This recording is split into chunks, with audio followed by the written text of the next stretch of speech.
महायुतीच्या तिन्ही पक्षांच्या नेत्यांना आपला नेता मुख्यमंत्री व्हावा असं वाटतं, मात्र ज्यांच्या जागा जास्त त्यांचा मुख्यमंत्री असतो असं वक्तव्य भाजप नेत्या चित्रा वाघ यांनी केलंय। शिंदेंच्या शिवसेनेचे आमदार संजय गायकवाडांच्या वक्तव्यावर चित्रा वाघ यांनी ही प्रतिक्रिया दिली आहे। प्रत्येक व्यक्ती प्रत्येक पक्षाच्या नेत्याप्रती ही भावना ठेवतोच की आपला नेता उच्च पदस्थ बसला पाहिजे। लोक तुलना करतात की एकदा पुन्हा संधी एकनाथ शिंदे साहेबांना जर मिळाली तर कदाचित पुन्हा आपल्याला ते दिवस महाराष्ट्रात पाहायला मिळतील। देवेंद्रजींना केंद्रात पाठवा आणि साहेबांना राज्यात घ्यावं हे अनेकांना माझ्यासह वाटत जरी असलं तर शेवटी भारतीय जनता पक्षाचा तो पक्षांतर्गत निर्णय आहे।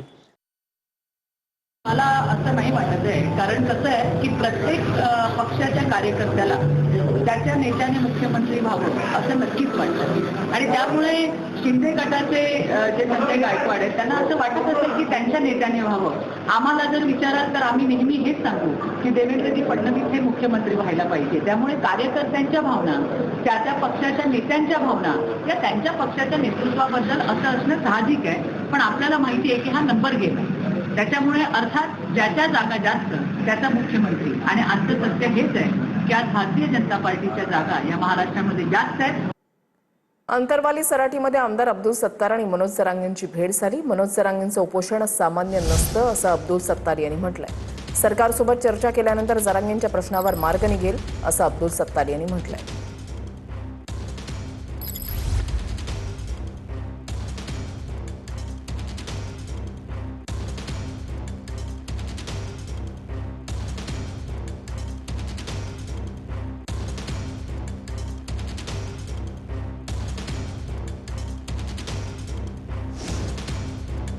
राजस्थानमधील लढ्यानंतर अभिजित दिपके यांनी ट्विट केलेलं आहे।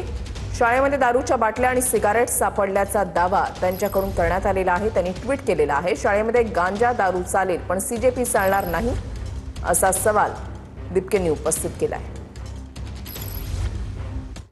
पुढच्या बातमीकडे वळूयात। अंतरवाली सराठीमध्ये आमदार अब्दुल सत्तार आणि मनोज जरांगेंची भेट झाली। मनोज जरांगेंचं उपोषण सामान्य नसतं असं अब्दुल सत्तारांनी म्हटलं। सरकारसोबत चर्चा केल्यानंतर जरांगेंच्या प्रश्नावर मार्ग निघेल असं अब्दुल सत्तार यांनी म्हटलंय। आमदार अब्दुल सत्तार यांनी जरांगे पाटलांची भेट घेतली, काही विषयावर चर्चा केली। स्वतः आपल्यासोबत आमदार अब्दुल सत्तार साहेब आज भेट घेतली, चर्चा केली। काय नेमकं झालं भेटीत आणि काय तुम्ही आग्रह केला पाटलांना? नाही, मी पहिले तर मनोज जरांगे पाटील साहेबाला एकच विनंती केली की त्यांच्या ह्या प्रत्येक वेळेस संघर्ष करून त्यांची जी जीवाची काळजी त्यांनी घ्यायला पाहिजे। खरं म्हणजे देवेंद्रजी असतील, उपमुख्यमंत्री महोदय एकनाथरावजी असतील, या दोघांनी मिळून पवारताईशी चर्चा करावी आणि याच्यामधला 29च्या अगोदर मार्ग निघाला तर हे आंदोलन कसं आहे, दादाचं आंदोलन असं सामान्य आंदोलन नसतो ना। किती लोक येतील याची काही जाणीव नसते, त्याची संख्या किती होईल, कशा पद्धतीने होईल याचीही कोणाला अंदाजा येत नाही। म्हणून मी दादाला विनंती केली का आपण कदाचित याच्यामध्ये सरकारशी चर्चा करून मार्ग निघाला तर वेल अँड गुड आणि सरकार यांच्या मताशी सहमत आहे। मी आतापर्यंत पाहिलेले एकनाथ शिंदे साहेबांचे निर्णय मी जवळून पाहिले, म्हणून मी दादाला बोललो, नाही तर मला बोलण्याचा प्रश्न नाही। दादाच्या मुखातून सोन्यासारखे शब्द एकनाथ शिंदे साहेबाला काढताना मी दादाला पाहिलं, दादाची ऐकले मी। पण ही नाराजगीचे कारण काय, जरूर याच्यावर एकनाथ शिंदे साहेब पूर्ण माहिती घेतील का नाराजगीचे कारण काय आणि त्या कारणानुसार मग पुढचा निर्णय होईल। मनोज जरांगे पाटील आहेत, काय सांगाल? आता जी चर्चा झाली, तुम्ही 19 तारखेच्या उपोषणावर ठाम आहे?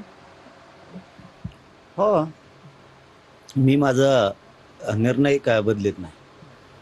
शेवटी समाज हित आपल्या डोळ्यासमोर आहे ना, राजकारण आपल्या डोळ्यासमोर नाही आहे। त्यामुळे आपण काम करताना समाजाच्या हिताचंच करायचं। एखादी चांगली गोष्ट आपल्याकडून झाली नाही तर समाजासाठी वाईट गोष्ट आपण करायची नाही। भले त्या आरक्षणचे 8 दिवस लेट मिळेल नाही मिळेल तर चालेल, पण समाजाशी गद्दारी नाही करायची। लेकरबाळ करोडोच्या संख्येत माझ्या मराठा समाज लेकरबाळ माझ्यावर विश्वास ठेवून आहे। मी दगाफटका नाही करायचा समाजाशी आणि मी त्या आयुष्यात करणार पण नाही।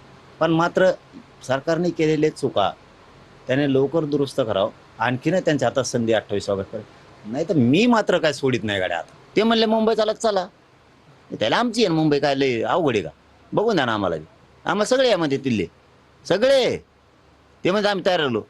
महामुंबईतल्या सगळ्या मराठ्यांनी, अखंड मराठ्यांनी निवेदन देऊन ठेवलंय मुंबईत आंदोलन करायचं. तिथला बी करोडो मराठा समाज जो मुंबईत आहे तो जागा आहे, तो म्हणतो या काही कमी पडून देत नाहीत आम्ही. Camera person Amit Adesar, Dnyaneshwar Londhe, TV9 Marathi, Antarwali.